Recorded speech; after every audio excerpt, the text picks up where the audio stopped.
ನೆನ್ನೆ ಡಿನ್ನರ್ ಮೀಟಿಂಗ್ನಲ್ಲಿ ನಾಯಕತ್ವ ಬದಲಾವಣೆಯ ಬಗೆಗಿನ ಹೇಳಿಕೆಗಳಿಗೆ ಪ್ರತಿಕ್ರಿಯೆ ಕೊಡಬೇಡಿ ಅಂತ ಡಿ ಕೆ ಶಿವಕುಮಾರ್ ಅವರು ತಮ್ಮ ಆಪ್ತ ಶಾಸಕರಿಗೆ ಹೇಳಿದರು ಅಂತ ಸುದ್ದಿ ಬಂತು.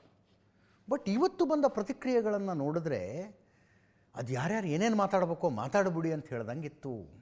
ಇವತ್ತು ಬಂದ ಪ್ರತಿಕ್ರಿಯೆಗಳು ಯತೀಂದ್ರ ಅವರ ಸ್ಟೇಟ್ಮೆಂಟಿಗೆ ಬೇಸಿಕಲಿ ಯತೀಂದ್ರ ಅವರು 8ನೇ ತಾರೀಕು ಎರಡು ಸಲ ಹೇಳಿದ್ರು ನಮ್ಮ ತಂದೆನೇ ಪೂರ್ತಿ ಅವಧಿಗೆ ಮುಖ್ಯಮಂತ್ರಿ ಅಂತ.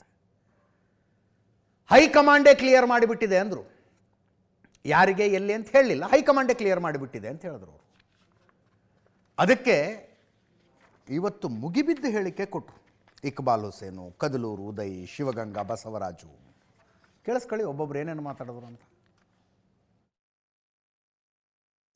ಎಲ್ಲನೂ ಭಗವಂತ ಹಣೆ ಬರದಲ್ಲಿ ಬರೆದಿದ್ರೆ ಆಗೋದು. ಶಿವಕುಮಾರ್ ಒಂದು ಅವಕಾಶ ಇದೆ. ಶಿವಕುಮಾರ ಶ್ರಮಕ್ಕೆ, ಹೋರಾಟಕ್ಕೆ, ಪಕ್ಷ ಸಂಘಟನೆಗೆ ಒಂದು ಫಲ ಸಿಗುತ್ತೆ ಅಂತ ನಾವೆಲ್ಲರೂ ಕೂಡ ಒಂದು ವಿಶ್ವಾಸವನ್ನು ನಾವೆಲ್ಲರೂ ಕೂಡ ಹೈಕಮಾಂಡಲ್ಲಿ ನಾವು ಹೇಳಿದ್ದೀವಿ. ಹೈಕಮಾಂಡ್ ತೀರ್ಮಾನ ತಗೊಳ್ತಾರೆ. ಅಧಿವೇಶನ ಆದಮೇಲೆ ಆಗ್ತಾರೆ, ಏನು ತಪ್ಪೇನಿದೆ ಅದರಲ್ಲೆಲ್ಲ. ಕಾಂಗ್ರೆಸ್ ಪಕ್ಷ ಒಂದು ಶಿಸ್ತಿನ ಪಕ್ಷ. ಇದರಲ್ಲಿ ವರಿಷ್ಠರ ಮೇಲೆ ಯಾರೂ ಇಲ್ಲ. ವರಿಷ್ಠರು ಒಂದು ಅಂತಿಮವಾದಂಥ ತೀರ್ಮಾನ, ಇಲ್ಲಿ ನಂಬರ್ಸ್ ಅಲ್ಲ, ಒಂದು ತೀರ್ಮಾನ,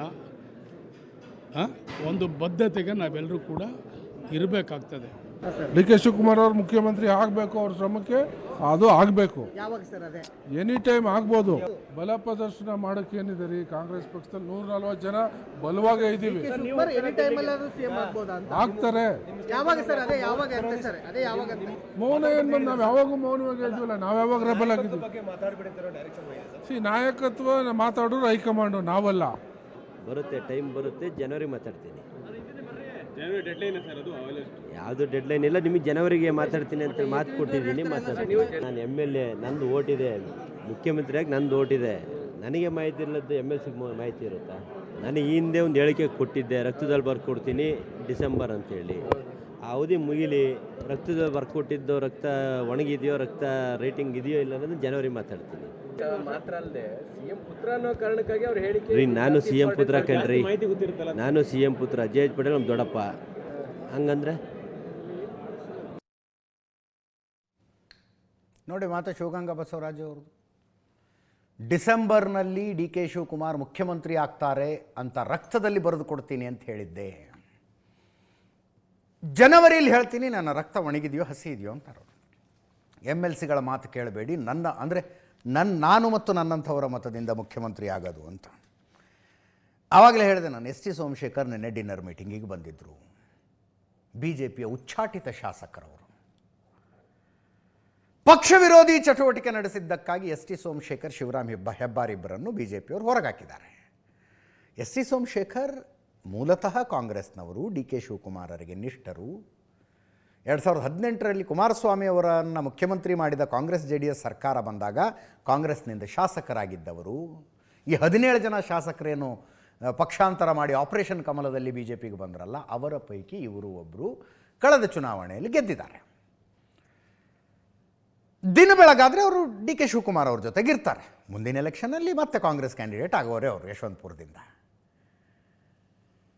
ಅವರು ಡಿ ಕೆ ಶಿವಕುಮಾರ್ ಯಾಕೆ CM ಆಗಬಾರ್ದು, ಪಕ್ಷಕ್ಕಾಗಿ ದುಡಿದಿಲ್ವಾ ಅಂತ ಕೇಳಿದ್ರು. ಅದಕ್ಕೆ AS ಪೊನ್ನಣ್ಣ ಹೇಳ್ತಾರೆ, ಉಚ್ಚಾಟಿತ ಶಾಸಕರಿಗೆ ನಮ್ಮ ಪಕ್ಷದ ಬಗ್ಗೆ ಮಾತಾಡೋದಕ್ಕೆ ಏನು ಅಧಿಕಾರ ಅಂತ. ಕೇಳಿಸ್ಕೊಳ್ಳಿ ಅದನ್ನೊಂದು ಸಲ. ಯಾಕಾಗಬಾರ್ದು? ಡಿ ಕೆ ಶಿವಕುಮಾರ್ ಒಂದು ಸಾರಿ ಮುಖ್ಯಮಂತ್ರಿ ಯಾಕಾಗಬಾರ್ದು? ಈಗ ಮುಂದೆ ಯಾವಾಗಲಾರಾಗಲಿ ಅವ್ರ ಹಣೆಯಲ್ಲಿ ಬರೆದಿದ್ರೆ ಮುಖ್ಯಮಂತ್ರಿ ಆಗೇ ಆಗ್ತಾರೆ. ಅವ್ರ ಹಣೆಯಲ್ಲಿ ಬರೆದಿಲ್ಲ ಅಂತಂದರೆ ಮುಖ್ಯಮಂತ್ರಿ ಆಗಲ್ಲ. ನೋಡ್ರಿ, ಶಿವಕುಮಾರ್ ಯಾವ ಕಾರಣಕ್ಕೂ BJPಲಿ ಹೋಗೋದಿಲ್ಲ.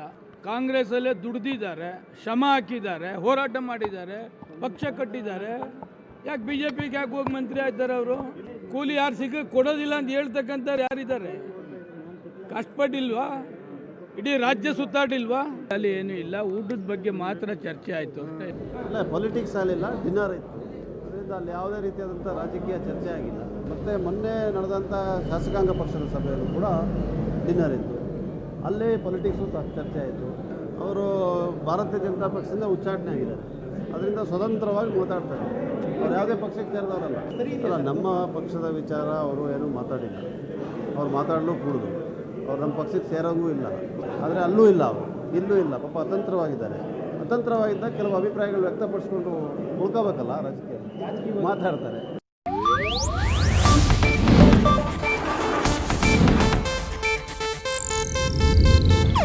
ಇದು ಏಷ್ಯಾನೆಟ್ ನ್ಯೂಸ್ ನೆಟ್ವರ್ಕ್ ಪ್ರಸ್ತುತಿ.